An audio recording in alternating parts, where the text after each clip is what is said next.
What's up, what's up? It's your boy, Shampoo Master, for your famous internet nobody, and today we are doing another 5 tips to make you better at Gundam. Part 2, baby. I'm all dressed up today because I was gonna go to jury duty and they canceled it. Woo! Free day off, gets paid. Woo! Lit ass day. So what else am I gonna do? I'm gonna make a video, of course. Another cool thing that happened today, or I guess 2 days ago at this point, jeez. Got my winners pack, baby. Got Kshatriya winners pack card. I'm so amped about this. So happy. I played like a Japan aggro list. If you guys want to see it, comment below, let me know. But God, it cooked. The Japan's cooking with aggro. I got this. I'm so amped. I didn't mean to shit on Jagan. I put the guy's comment. I'm sorry about that. It's not a bad card. I just wish it was a 3-2 instead of a 2-3. It'd be so much better. But anyways, that'll be all. Let's get to the video, guys. Woo! For tip number 1, we have bait out your opponent's resources. So in this instance, my opponent is red-white and they have 2 resources up. I know that if they have 2 up, I'm in danger of close combat. So what I like to do when I play against people is I like to just bait out them using it early, before I even play any cards. Look at all my resources up. All right, let's see. So I'll do stuff like this where I'll bait it out. So I'll attack into base, deal 4 damage, then attack into life. My opponent will then be like, huh, you know what? I want to keep my base. They'll tap 2, use close combat, kill my demi. So with my hand, I can plan accordingly. Because say if I rushed into it, I would have played Unicorn and Bang just to get the card draw and cycle and then like clear the base or something like that. Or I could just instead focus on controlling board instead with Kieran and Ailstrike. Or Kira, not Kieran. Kira and Ailstrike. This helps me figure out what's the more optimal play to do during the time. Because if I like rushed into it, then I would just like get punished. Or like say if he kills it and now I'm like, damn, I don't want him to trade his Aegis into my Rizal, especially if he has Atherin. So then I'll play my Ailstrike, bounce it back, and then I have a blocker to save it from even Strike Rouge. I've been saying Rogue, it's Rouge, sorry about that. But yeah, so instances like that, just bait out your opponent to use their resources early, then respond with the stuff you have. Whereas if I rush into it, then I might make a misplay, my opponent gets way more advantage out of it. But yeah, on to tip number 2. Number 2, we have always attacking the shields first before playing any cards from hand. I will show the bad example first. So let's say I play, let me play Ailstrike, bam, and I'm gonna get so amped. I play Kira Autumn. All right, so I get the attack immediately. So like I said in my last video, attack with your lowest unit first, attack first, bam. Your opponent flips the Witch and the Bride. And they say, cool. Anyways, that Ailstrike you just played, bounce it back to hand. Now I'm like, dang it. Now I used all my resources and wasted my tempo play and everything. And now I'm screwed. Now I wasted my whole turn doing nothing pretty much. And my opponent got a free bounce on their turn doing absolutely nothing. So instead, what you should do is go all the way back. And now what we're going to do is attack with Sword Strike first. Bam. They flip the Witch and the Bride, and then they bounce back my card, even though I've already got my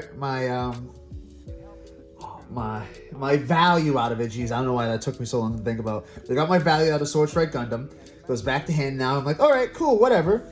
Now I get to play my Ailstrike with the Kira on it, and bam, I still get my value. I forgot it again. That's so funny. My value out of my resources and everything, and now I have an Ailstrike on board. I can use it as a blocker or attack if I'd like to. Another example of this. So let's go back again. This, bam, and let's switch the shields. So now I attack into shields again with my Sword Strike. They flip an Atherin, Zala, they add it to hand.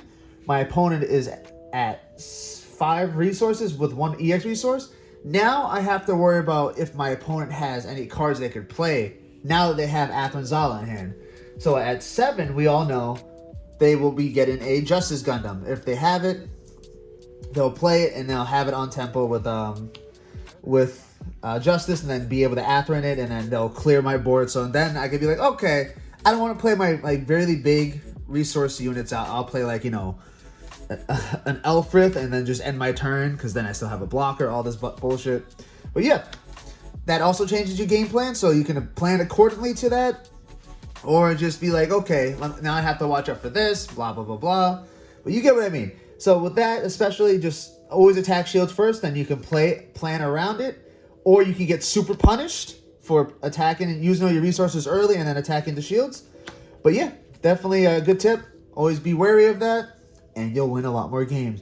On to number 3. Tip number 3. We have make your opponent clear your board. This is especially vital for aggro. So I had a friend, shout out to my boy Nelson. He would clear units with his aggro units and then attack for life. What you don't want to do that, because you have to force your opponent to deal with your board. Because say if I do that, I clear it, I do 1 damage, obviously, that's pretty good. The Shenlong's gone. But sometimes your opponent just has bricks, or they don't have a unit that can attack immediately. So for this example, I'll just do like attack 3 into life, bam, all gone. My opponent's turn. They can't play anything, or they play a unit that can't attack that turn.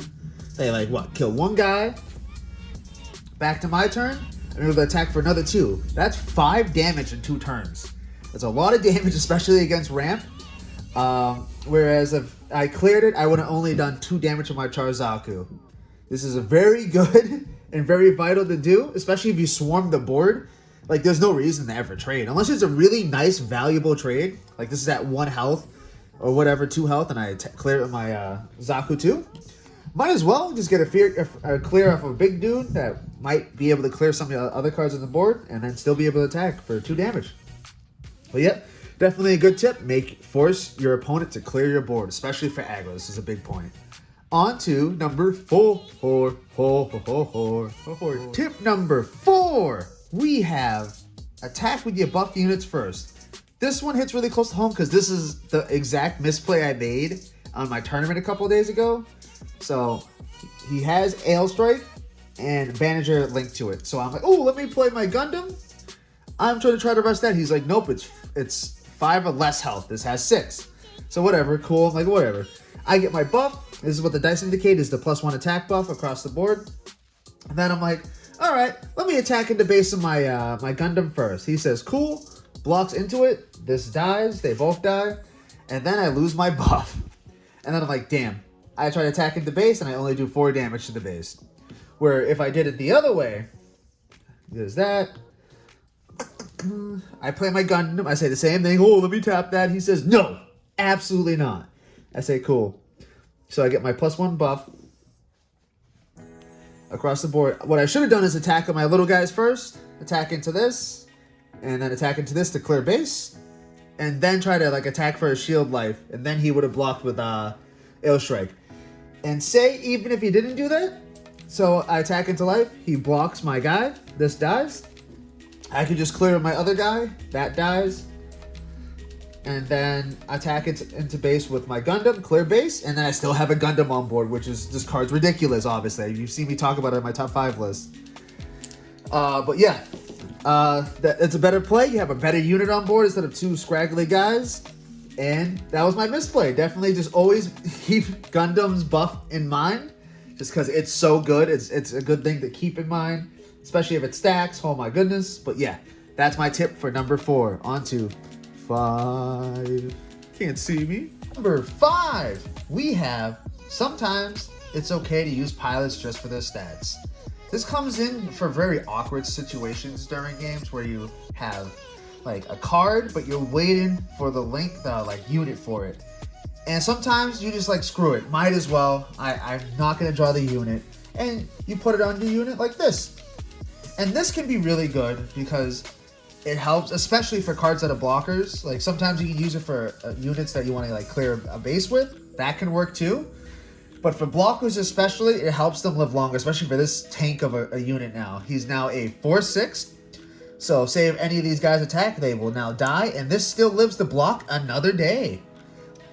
And especially for instances like this, say they summon Gum Cannon their turn, and they're like, let me use my Amuro to attack into life. If you didn't put your pilot on it, then this would have been rested, and then that's it. You wouldn't have been able to block. They would have been like, oh cool, easy clear, attack into life, attack into life. And that would have been just an awful exchange for you, where since I have Bang, or Banager, I keep calling him Bang, I don't know why. Banager on him, then you can, you avoid the Amuro, and then when they attack, they're like more nervous to attack because you can block with this, or if they attack with the other card, you can block with this, kill their gun cannon. It just is a lot better of a scenario, and then you keep your blocker at the end. It's just really good.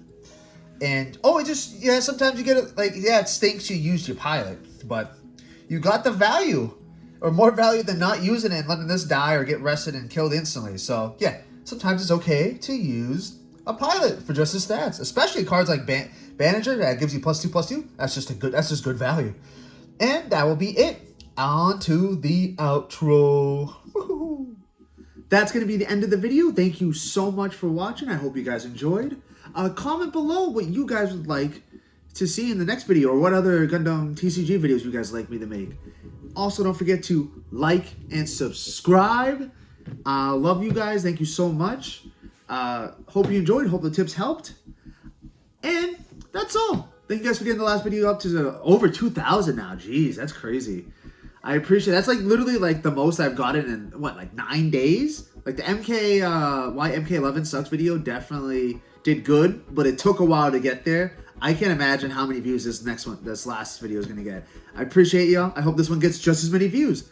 This is going to be Shampoo getting out of here. Thank you guys so much for watching, and I'll see you in the next one. Bye. Bye.